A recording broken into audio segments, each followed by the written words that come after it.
Hey, welcome back on Good Morning Artesia, and it's time for our CVE segment, and Leah is here from Central Valley Electric Cooperative. Good morning to you. Good morning. And I heard something about you last week. Oh, yeah? What'd you do? Well, I was fixing to talk about the annual meeting occurring at Central Valley Electric, but let's just say this. This year, I will be sitting in the audience. You will be in the audience. So. Rather than passing out door prizes and taking registrations or anything like that, I will be a member taking advantage of the door prizes and well, good for you. Things like that. So yes, the 15th of February will be my last day with Central Valley Electric, and it's been a great almost 10 years. I'm 6 weeks shy of 10 years. Oh, wow. Okay. But, yeah. Stick around and get that pin, you know? Yeah. Timing just didn't quite allow that. But, well, good for you. Thank you. Let's talk about the annual meeting. Okay. That's coming up in April, right? It is in March. In March, okay. I'm sorry. I'm just getting everything wrong today. It is Saturday, March 19th at 10 a.m., and that's a little different than previous years. We were having it, right after lunch, and we would serve lunch at the junior high, and then we would separate and go back to the auditorium for a 1:30 annual meeting. And last year, during all the pandemic, we did the drive-through meeting. We had a better turnout at that than we had in a lot of previous meetings.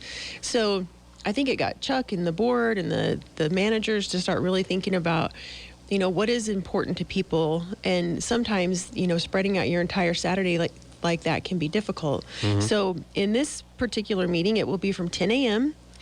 Till finish. There won't be a lot of people up there speaking. There may not be much entertainment. It's going to be get down to business. Your report, it will be in your hand. You can read it at your leisure, and you can hear some of the people, talk about things from Western farmers. And it's just going to be a little bit shorter and sweeter. Okay. And you can register as early as 9 a.m. on that Saturday, March 19th. The first 200 registrants get a $50 gift card. Okay. So that should encourage people to try to get there early. And there are some great door prizes. There are gifts. They've been delayed in order from our distributor. So that's not an uncommon story these days. Now we're blaming it on the Canadian truckers, but it's weird how many things have been affected by the supply chain shortage. I was talking to Rob yesterday. He said it's even affecting ingredients for soup. And baby formula. Yeah. I heard that this morning. It's kind of sad. Yeah, it is. Yeah. And other things that you wouldn't think would have any, wouldn't be impacted in the way that they are. But, what ingredients for soup? I know. It doesn't sound right. Something's wrong, Yeah, like water and broth. I don't know. Yeah, exactly, yeah. But it's we ordered some really cool. Everybody gets a gift, when you come, regardless of whether you win a door prize. You're gonna get a gift, right? And this cool gift that we ordered has been back ordered. So we have a secondary item that is ordered just in case that first one doesn't come. But it's scheduled to be here March 4th if it doesn't get delayed again. And I think everybody's going to love it. But you'll love the secondary option, too, if that doesn't quite work out. Okay. Yeah. And we kind of like to keep those as a surprise. So sure. You have a plan A and you have a plan B. Yeah, and we have a plan C, actually, because we have rain gauges if all else fails. There you go. And occasionally it does rain, so. Yeah. Yeah, and they've just been sitting in boxes for a little while because they were supposed to be given out last year. Right. We didn't get those till this year. So they've just been sitting there since we got them. Okay. Yeah.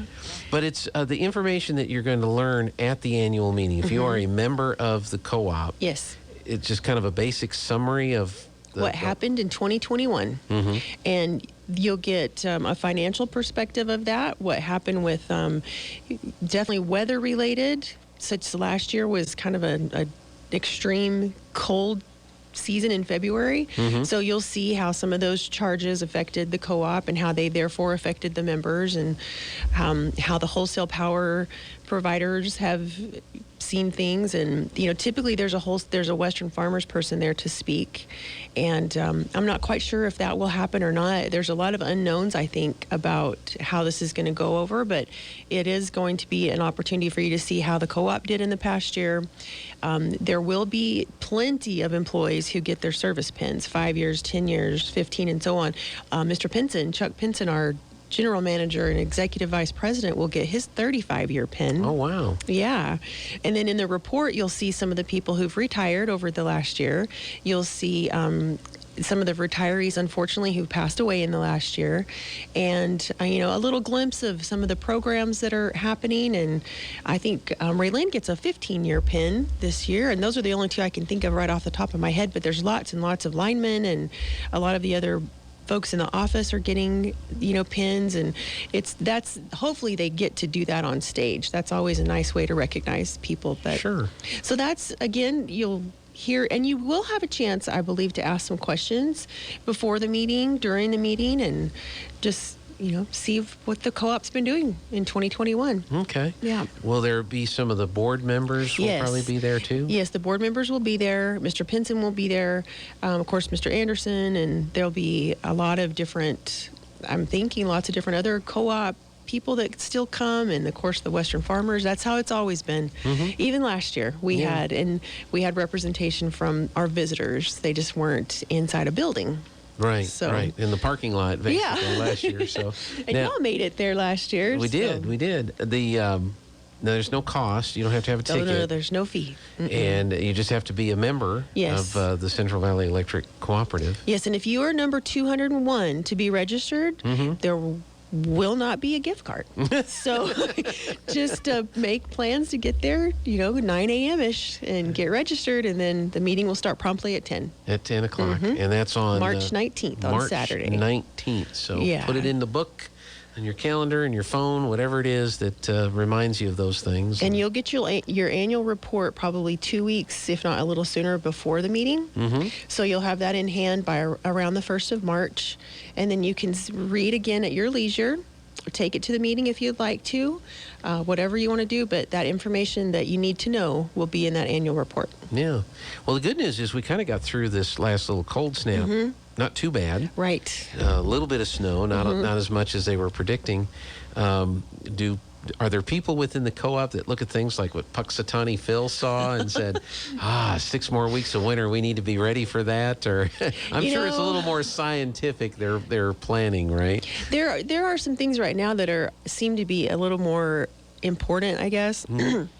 The legislative stuff going on, and the different bills, different acts, and things that are being considered are more of a focus right now. We are getting updates from our wholesale power provider on weather indicators, but last week was really the only thing I saw, and then nothing so far this week other than just the bills and stuff to pay attention to. Yeah. So not at the moment, but if we do have that 6 weeks additional time of winter, there could definitely be some changes. You just never know in this state. Never. Well, you could be a little bit more prepared than what the word of a groundhog is, or That's something true. like that. And there's a competitor, right? There's Punxsutawney Phil, and then There is.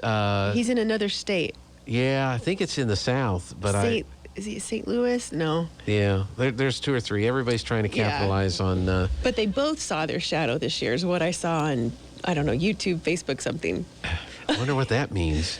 That could be kind of crazy. A double whammy. Yeah. Anything else going on that we need to mention? I don't think so. This you will get your newsletter too, so you'll have a reminder about the annual meeting in your newsletter, and in the Enchantment, the magazine should go out the end of the month. The newsletters go out end of the month, 1st of the month.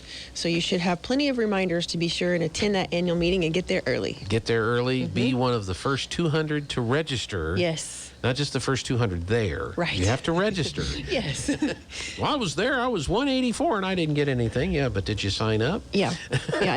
And one person represents one membership. So you can't bring 10 people and get 10 gift cards. So right. That was something I think we had to clear up last year. there's 4 people in your car, you still get 1 card. Yeah, if you're all from the same from the same household or whatever. Right. So one voting member per. I can't imagine anybody trying that. Heck, $50 gift card's a $50 gift card. Hey, it's a good gift. It is a good gift. It is a good gift. Well, good. Yep. Well, is there anything else I don't you need to mention? So. No, right. But this will, like I said, this will be the last time I'm here representing CVE anyway. But that doesn't mean I'm not going to still be involved with events and things going on in town and with the other programs and volunteering and stuff like that. So good. Yeah. Good. Hope to see you around then. Yes, you definitely will. Thanks for all your help. Yes, thank you. Okay, we're going to take a break here for the announcements here, and then we got the talk shows coming up and all that stuff. And then no sports on the radio or TV tonight, but we do have Bulldog basketball on Friday from Lovington, New Mexico. Boys and girls at 5:30 and 7. And Joby and I will be over there to make sure it all gets on the radio and on the YouTubes and the TVs and all that fun stuff. So we're looking forward to that. We had wrestling last night. The band Sweetheart Dance, our concert was last night. So a lot of stuff going on in town. And good luck to the bowlers. I hear they're bowling for state or something like that today. All right. Thanks a lot, folks. We'll see you next time on the Good Morning Artesia radio show. It's 10:05. Have a great day.